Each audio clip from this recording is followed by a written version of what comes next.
Good morning, welcome to Planet Mojo. This morning I'm going to prune these fruit trees and a whole bunch of other stuff. Got a big list.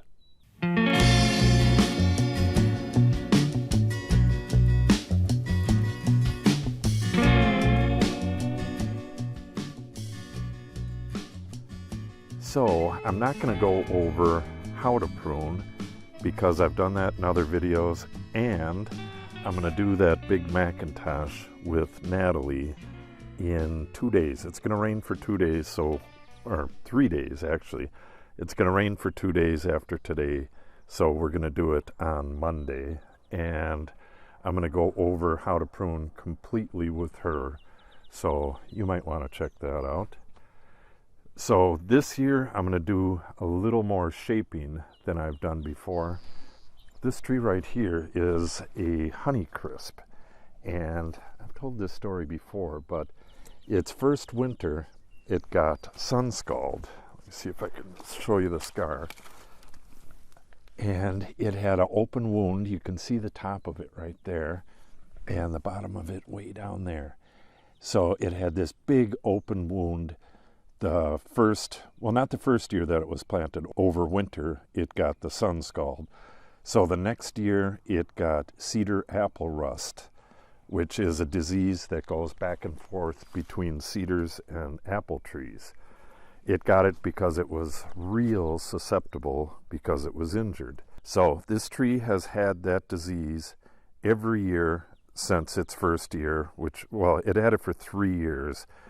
And then last year it didn't get it, and it produced, I don't know, I think I showed some of the apples. They're monstrous, delicious apples.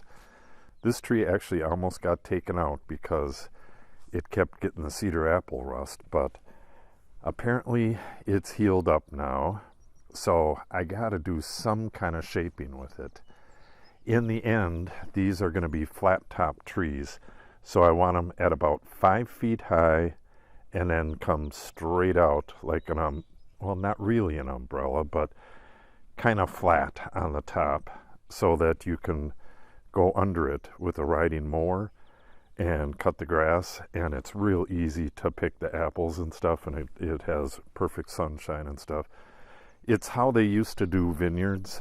There's a new method now that works really well with mechanization, and I plan on showing you that. We just drove past an orchard that is putting in a ton of that stuff. It's basically T-posts every 3 or 4 feet and trees in between them, and then they have wires just like a vineyard, and they train the branches to the wire, and I think they have them coming out into the aisle a little bit. Not real sure, but I'll show you that. I'm going to wait till the apple trees are in blossom. The area is just really cool. There's apple orchards all over the place, so it'll be an interesting trip. So, like I said, I'm not going to go over what I'm doing or anything like that. I'm just going to get at it and prune it and start to get the shape I'm looking for. I don't know if I'll be able to do too much yet because this tree's been so sickly that its growth was stunted, so I think I need to let it catch up a little bit on growth before I go too far on it. But stuff like this shouldn't even be here, So let me get at it, and after that, I'm going to blast away on this one. This one's got a lot of problems too. This is a cherry, and if we can't do something with it this year, I'm taking it out. As the day that the cherries are ripe, the raccoons come in here.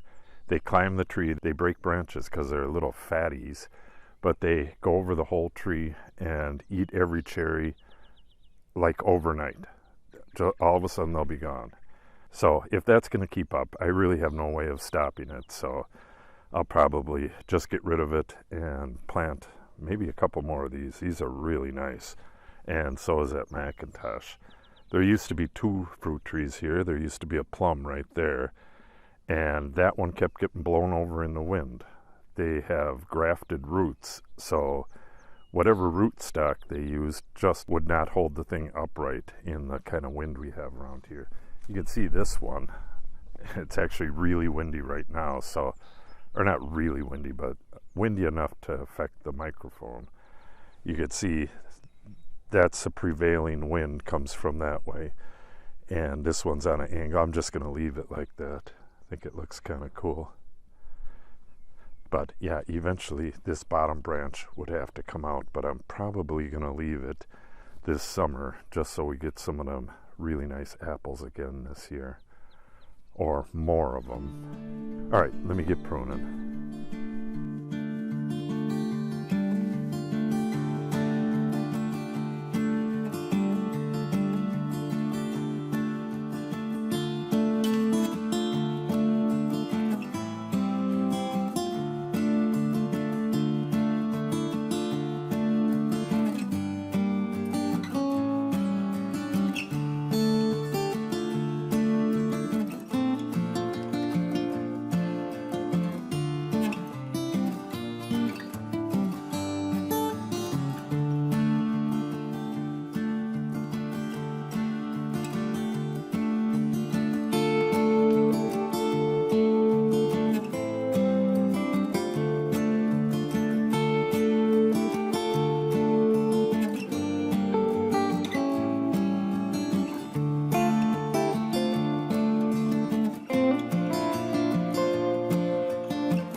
That's about it for the trees. Like I said, that one will be saved for Natalie in 2 days. And that's about as far as I can push it with pruning. It is starting to warm up and all the trees and stuff are breaking dormancy now. So it needs to get done as soon as possible. Some of this stuff I will dice up into smaller chunks for my brother-in-law. He'll use his cherry for smoking meats and stuff.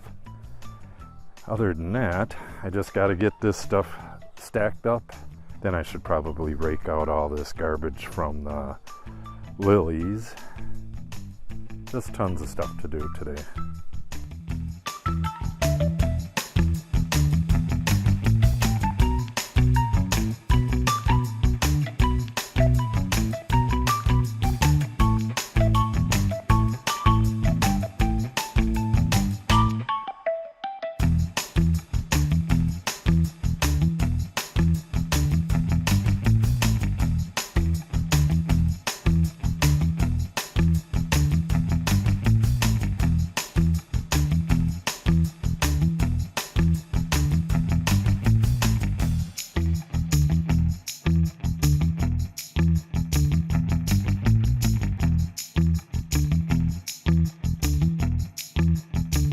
Okay, all done with the pruning.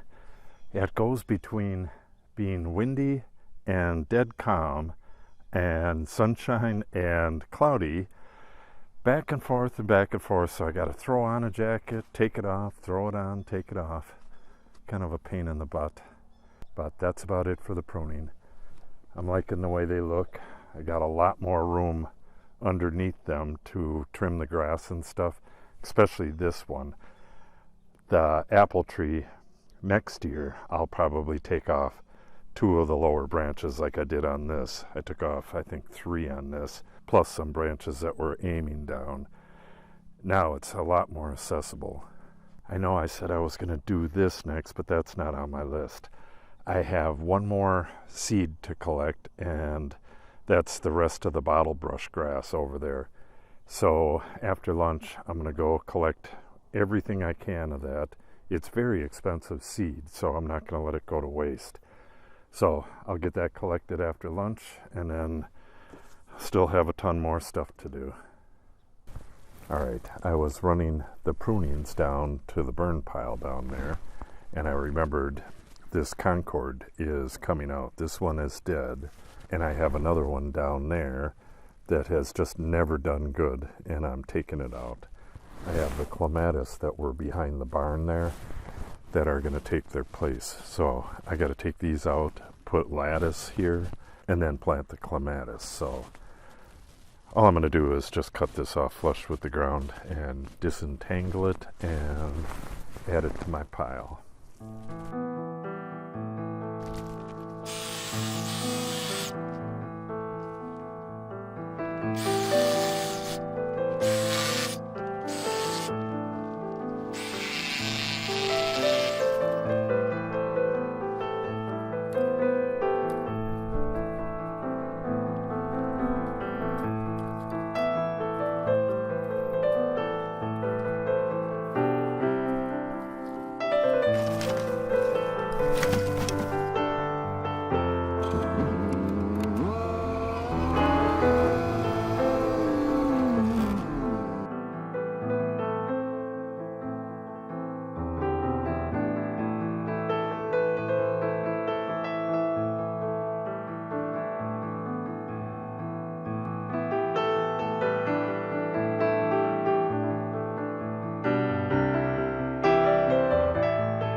Alright, so I didn't have any of this pruning or removing these vines on my list.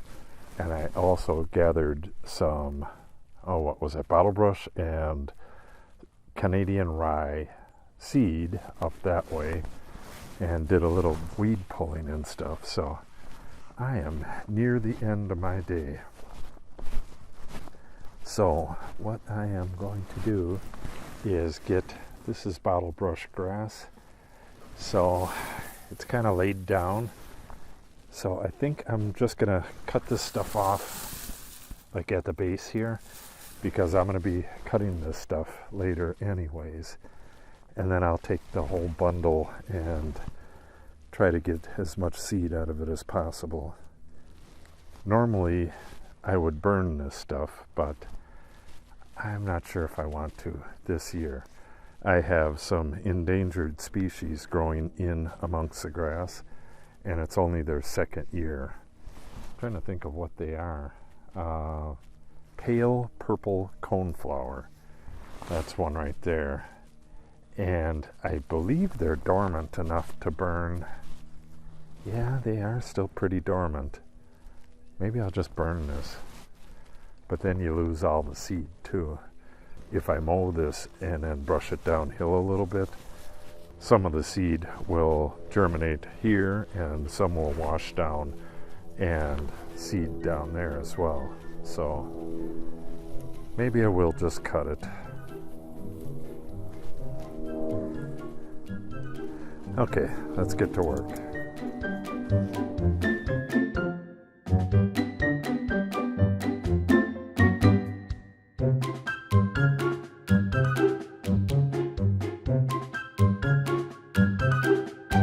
Okay, I'm going to have a good amount of bottlebrush grass seed, and it's going to be acclimated for this area, and this stuff is relatively expensive, I believe. I'd have to go back and look, but I believe it's fairly expensive. You can see that each one of the clumps of the bottlebrush grass is already making a comeback, which is really good. I'm sure it's going to be much bigger this year. Like most perennials, they take 2 or 3 years to get established. Some take 5 years, but I don't think it's going to take that long for this. Kind of looking here and there. This is Indian grass. This seed comes off real easy, and here and there I've been pulling some off and just tossing them in the ditch. If they wash into a crack and grow here, fine. Otherwise they can wash down and start growing down that way somewhere, which is fine as well. See, this is Indian grass as well. So there's quite a bit of seed still in here. Yeah, I do believe I will come in here with the brush whacker and just whack this down. And then next year, I'll have to burn this. And then I'll likely burn it every 2 or 3 years after that. We got side oats grandma here as well. And I've been pulling seed off of this and tossing it in the ditch as well. This stuff doesn't look that great in the winter. The little blue stem is just gorgeous in the winter. I like the rusty red color. But you gotta have a good mix. This area right here, I'm hoping to get that prairie drop seed started here this year. With any luck, I'll have a good batch of that growing this year. Okay, that's it for today. Got all the covers back on.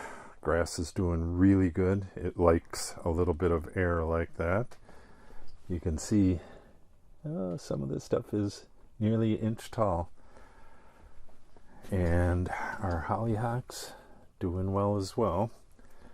So if you want to see the progress on this stuff, including the planting of all these plugs, make sure you subscribe and click on the update icon. If you have any questions or comments, put them in the comment section below. And if you give the video a like and or share it, it helps us out greatly. Thanks for watching and have a great day.